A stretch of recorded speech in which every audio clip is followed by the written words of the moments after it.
একটা কাজ করার জন্য 50টা ছবি তোলা হয়, 50টা ভিডিও করা হয়, সেটার পুরো বিপরীতমুখীও।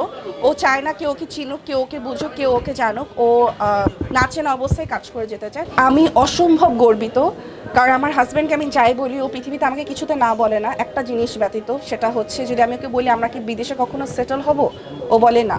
He is my pillar of strength and I am his pillar of strength. রাতের শেষে দিন তো অবশ্যই হবে। তো একটা আমরা গভীর রাত পার করছি, ইনশাআল্লাহ যে সময় সকালটা হবে, সূর্যটা উঠবে, তখন সবাই সুন্দরভাবে এটাকে সাদরে গ্রহণ করবে। এইটা আমি যতই মুখে বলি না কেন, আমি এখন যে বলছেন আমার গুজবাম্পস হচ্ছে, কারণ আমি আসলে জানি ও আমার পাশে ছিল যে কি অবস্থা থেকে গিয়েছে, কত উপর মহল থেকে কল এসেছে, কত সুন্দর ভাষায় থ্রেট এসেছে, কিন্তু সেগুলা যখন আমি প্রচুর কান্নাকাটি করেছি, কারণ আমার আসলে ওই সব, তারপরেও আমাকে বুঝিয়ে ও খুব এই জিনিসগুলো ও কি কাজ করে না করে এগুলো কখনো ও মিডিয়ায় বলে না। ও সব মাস্ক পরে বের হয়, একটা টুপি পরে বের হয়, যাতে ওকে কেউ না চিনে, কারণ ও চায় সবার মধ্যে একজন হয়ে থাকতে। ওকে নিয়ে লাফালাফি হবে, ওকে নিয়ে নিউজ হবে, বা আপনারা যারা ওকে শাহবাগে দেখেছেন অনেকে আছেন যারা ইন্টারভিউ নিতে চেয়েছেন, ও ইন্টারভিউ দেয়নি, কারণ ও এসবের বাইরে থাকতে চায়। ও সবার মধ্যে হয়ে একজন হয়ে থাকতে চায়, সবার মধ্যে, কিন্তু আলাদা কেউ হতে চায় না। তো এই কারণে ওর জায়গা থেকে ও সবসময় করে। ও আগের বন্যা যখন হয়েছে ও ফিজিক্যালি গিয়েছে, ও ত্রাণ দিয়েছে, বাট এটা আসলে কেউ জানে না। আমি এখন বলছি কারণ এটা নিউজটা বের হয়ে গিয়েছে। এরকম আরও অনেক কিছু আছে যেটা আমি এখন ডিসক্লোজ করবো না, বিকজ ও নিজে সেগুলো ডিসক্লোজ করেনি। এটা সিলেটের বন্যাটা ডিসক্লোজ হয়ে গিয়েছে বিধায় এটা নিয়ে বলছি। ও সবসময় নিজেকে এই জিনিসের বাইরে রাখতে চায় যে ওর কাজ নিয়ে কথা হোক, বাট কিন্তু এইগুলো জিনিসপত্র ও সোসাইটিতে কী করছে, সোশ্যাল ওয়ার্ক কী করছে, এটা নিয়ে যাতে কথা না হোক, কারণ এটা মন থেকে করে, এটা দেখানো কোনো কিছু না, এটা মুখে বলা কোনো কিছু না। যেটা আমরা অনেকেই দেখি, একটা কাজ করার জন্য 50টা ছবি তোলা হয়, 50টা ভিডিও করা হয়, সেটার পুরো বিপরীতমুখীও। ও চায় না কেউ ওকে চিনুক, কেউ ওকে বুঝুক, কেউ ওকে জানুক। ও নাচেন অবস্থায় কাজ করে যেতে চায়। তো যেটা আসলে আমার একটা মানুষ হিসেবে কতটা ভালো লাগে এরকম একটা সঙ্গী পেলে, সেটা আসলে আপনারা হয়তো বা বুঝবেন, বা চাই না কতখানি বুঝবেন, বাট খুব ভালো লাগে, খুবই খুবই ভালো লাগে। আমার দৃষ্টিকোণ থেকে শিল্পীদেরকে নিউট্রাল হওয়া উচিত, কিন্তু যখন দেশে এরকম একটা সিচুয়েশন, সত্যকে সত্য বলা, মিথ্যাকে মিথ্যা বলা, যেটা দেশের সিচুয়েশন না যেরকমই হোক না কেন, সত্যকে সত্য, মিথ্যাকে মিথ্যা বলতে হবে। তবে যেটা আমি বললাম, যখন আপনি এত মানুষের কাছে একটা পরিচিত মুখ থাকবেন, আপনাকে কিন্তু উপর মহলের মানুষও চিনবে। সেখান থেকে আপনাকে কি প্রেশার দেওয়া হচ্ছে, তারা কিসের সম্মুখীন হয়েছে, এটা কিন্তু আমরা কেউ জানি না।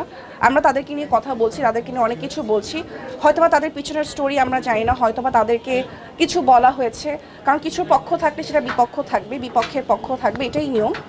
তো ব্যাক স্টোরিকে আমরা জানি না, তবে মুখের ভাষা, মুখের শব্দ চয়ন আমাদের নিজেদের হাতে। সেই শব্দ চয়নটা সঠিক ও সুষ্ঠু হওয়া উচিত ছিল, যেটা কিছু ক্ষেত্রে হয়নি, সেটা কিছু ক্ষেত্রে ব্যাঘাত ঘটেছে, সেটা হওয়াটা আসলে উচিত হয়নি আমার ভাষ্যমতে।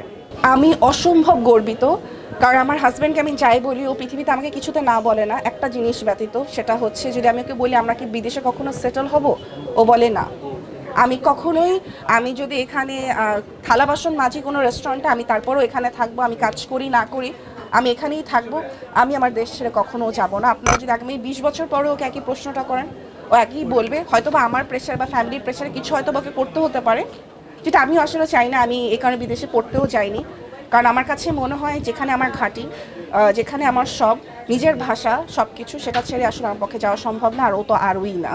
আচ্ছা, ঝগড়াঝাঁটি যদি চিল্লাপাল্লা না হয়, এটা তো স্বাভাবিক না। আমরা আমাদের বাবা মার সাথে চিল্লাপাল্লা করি, ভাই বোনদের সাথে করি, তো পার্টনারের সাথে হওয়া এটা খুবই স্বাভাবিক, কিন্তু সব কিছুই লিমিটে হওয়া উচিত, সব কিছুই কন্ট্রোলে হওয়া উচিত, এবং একে অপরের সাথে থাকাটাই হচ্ছে সবচেয়ে জরুরি। আমি যখন কিছু করি, he is my pillar of strength and I am his pillar of strength. তো আপনি যদি সহযোগিতা করেন, আপনি যদি কি কাজ করছি, কি মন চায়, সেটাকে যদি আপনি প্রায়োরিটাইজ করেন, আপনার মন, আমি যদি প্রায়োরিটাইজ করি আমার হাজব্যান্ডেরটা, আমার হাজব্যান্ড যদি আমারটা প্রায়োরিটাইজ করে, তখন কিন্তু পরিবারে, বাসার মধ্যে একটা খুব সুন্দর একটা এনভায়রনমেন্ট থাকে, যেটা আপনার বাইরেও সেটা কিন্তু দেখা যায়। আপনি যদি বাসায় ফ্রাস্ট্রেটেড থাকেন, বাইরেও কিন্তু সেটা বের হয়ে আসবে, প্রকাশ হবে, কারণ কতক্ষণ আপনি অভিনয় করবেন। তো দুজনকে সাপোর্ট করাটা সবচেয়ে ইম্পর্ট্যান্ট, সত্য কথা বলাটা খুবই জরুরি। আর হচ্ছে কারো ভুল আমাকে ক্রিটিসাইজ সবসময় করে আমার হাজব্যান্ডকে সবচেয়ে বেশি ক্রিটিসাইজ আমি করি, আমার থেকে বেশি কেউ করে না। নখ কেন বাঁকা, কোনো ক্লোজ শট হলে হাত ধরছে, এটা আমার খেয়াল করি না, আমি দেখি ও নখ ঠিক আছে নাকি। তো ক্রিটিসাইজেশনের মাধ্যমেই আসলে সব কিছু হয়, দুজনকে বেটার করি। কেউ ভুল করলে আরেকজন শিখাবে, আমি ভুল করলে আমার হাজব্যান্ড আমাকে শিখাবে, আমার হাজব্যান্ড ভুল করলে আমি শিখাবো। এটাই আসলে সংসার। দুর্নীতিমুক্ত, সুন্দর, লিভেবল বাংলাদেশ চাই। ইউনূস সাহেবের উপর পুরাপুরি ভরসা আমাদের আছে। আমি অনেক আগে থেকে চেতাম উনি আমাদের দেশকে লিড করুক। এক প্রকার বলা যায় স্বপ্ন পূরণ। ইউনূস সাহেব আমাদের দেশকে লিড করছেন, স্যার এসেছেন, আমরা সুন্দর একটা বাংলাদেশ দেখতে পারবো। কারণ বড় ব্রড মাইন্ডেড কেউ যে সময় কোনো একটা বড় পজিশন হোল্ড করে, আপনি ভালো কিছুই আশা করবেন। আর ওনার মতো মানুষের কাছ থেকে আপনি যদি কম ভালো আশা করেন, সেটা আসলে অনেক ভালো। তো খুবই আশাবাদী, আমি দেশকে নিয়ে খুবই আশাবাদী।